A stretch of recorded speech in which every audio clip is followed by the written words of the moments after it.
Hello students, कैसे हैं आप सब। होपफुली आप लोग हमारे फ्री आईएचएम कोर्स को एंजॉय कर रहे होंगे। ये हमारा 5वां वीडियो है। होपफुली आप लोगों ने पुरानी वीडियो देख ली होगी, नहीं देखी तो आप लोगों को देख लेना है। इस चैनल को भी सब्सक्राइब कर देना है।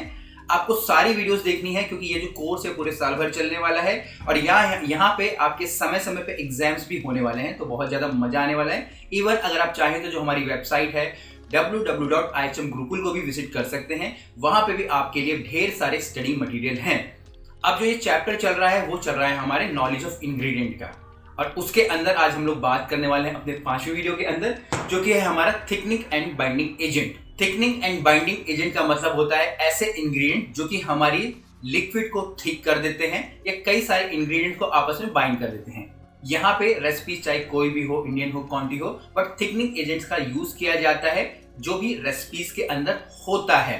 अब अगर मैं बात करूं भैया थिकनिंग एजेंट क्या है, तो थिकनिंग एजेंट क्या होते हैं, हमारे स्टार्च होते हैं, ठीक है, या फिर हमारा अगर अगर होगा, अंडा होगा, जेलेटिन होगा, कोकोनट होगा, टैमरिंड होगा, कर्ड होगा, onion paste, poppy seed paste, masala, बहुत सारी चीजें हो सकती है, ठीक है ना। तो ये सारे के सारे हमारे किसके अंतर्गत आ रहे हैं, ये सारे के सारे हमारे अंतर्गत आ रहे हैं थिकनिंग एंड बाइंडिंग एजेंट के। यहाँ पे बाइंडिंग एजेंट का मतलब होता है ऐसे इंग्रेडिएंट्स जो कि आपके कई सारे इंग्रेडिएंट्स को आपस में बाइंड कर दें, ठीक है। तो यही सारे इंग्रेडिएंट्स का भी हम लोग बाइंडिंग के अंदर यूज करते हैं। अब मैं आपको धीरे धीरे करके समझाऊंगा एक एक करके कि भाई ये कैसे काम करता है। अब यहाँ पे जैसे मैंने स्टार्च बोला, ठीक है, तो थिकनिंग एंड बाइंडिंग एजेंट्स के अंदर तो स्टार्च हमारे तीन तरीके से, तीन कैटेगरी में हम लोग बांट सकते हैं, रूट, सीरियल और हमारे नीचे इंस्टेंट।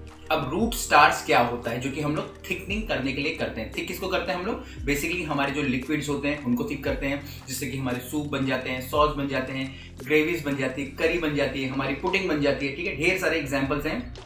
चाहे आप इंडियन की कुकिंग कर रहे हो, ठीक है, चाहे आप चाइनीज की कुकिंग कर रहे हो, चाहे आप कॉन्टिनेंटल की कर रहे हो, चाहे आप इटालियन के, कोई सी भी आप कुकिंग बोलिए, बट इन सब का यूज हमारा होता ही होगा डिफरेंट तरीके से। अब रूट के अंदर जो जड़ें हैं, ठीक है, उसके अंदर जो स्टार्च होता है वो किसके अंदर अधिकतर पाया जाता है, हमारे पोटैटोज के अंदर, हमारे टोपिका, और तीसरा हमारे अरारू। अब आलू आप देखा होगा, आलू का भी यूज हम लोग करते हैं थिक करने के लिए। पोटैटो पाउडर यूज करते हैं या पोटैटो सूप या फिर पोटैटोज ही, होल पोटैटोज हम लोग यूज करते हैं। और आपने अगर पोटैटो सूप दिया होगा कभी या बनाया होगा तो उसके अंदर किसी भी प्रकार के थिकनिंग एजेंट का प्रयोग नहीं किया जाता है, ठीक है। वहाँ पे डायरेक्ट जो आलू होते हैं वही हमारे यूज हो जाते हैं। अगर मैं कलनरी की बात करूँ, हम लोग रू बनाते हैं क्योंकि हम लोग बोलते हैं कि भैया रू से हम लोग थिक करते हैं हमारे सूप और सॉस को, बट वो एक कलनरी का पार्ट हो जाता है, ठीक है, प्रॉपर रेसिपीज हमारी हो जाती है। बट यहाँ पे अभी हम लोग सिर्फ इंग्रेडिएंट की बात करें तो आपको कंफ्यूज नहीं होना है। अब यहाँ पे मैंने एक टेम्परेचर दिया है जो कि 65 से लेकर 71 डिग्री सेल्सियस है। इस टेम्परेचर पे, ये सेल्सियस में, इस टेम्परेचर पे हमारे पोटैटो, अरारूट और ट्रोपिका वो अपने जो जेलेटिन्स को छोड़ना स्टार्ट कर देते हैं। ये मैक्सिमम लेवल में बता रहा हूँ, इससे कम में भी काम चल जाएगा, जिससे कि हमारा जो लिक्विड है वो गाढ़ा होने लग जाएगा।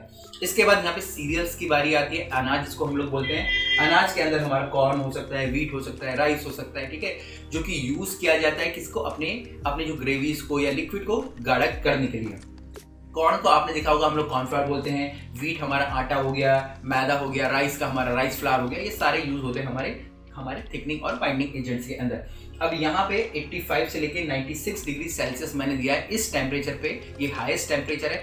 इस टेम्परेचर पे अगर हम इनको कुक करेंगे तो इनके अंदर जो रिलीज होने लगता है जेलेटिन, और जिस भी इंग्रेडिएंट्स के अंदर ये हैं वो गाढ़ा होने लग जाते हैं।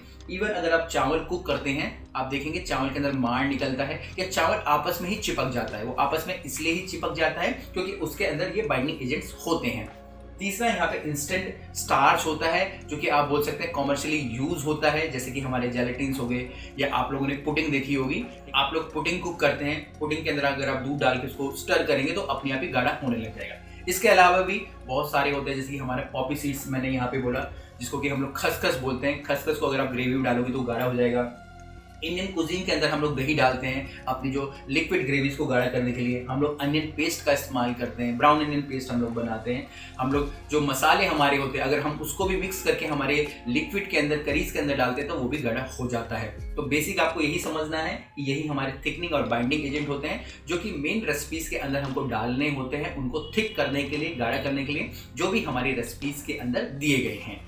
होपफुली आप लोगों को थिकनिंग एंड बाइंडिंग एजेंट्स के बारे में पता चल गया होगा। बाकी बेसिकली आपको जो तीन चीज़ें, रूट, सीरियल और इंस्टेंट, और इनके जो टेम्परेचर्स हैं, इनके बारे में आपको ध्यान रख लेना है। ये क्योंकि मैं हो सकता है अपने जो आने वाले क्वेश्चंस जो हमारे होंगे उसके अंदर मैं पूछूं।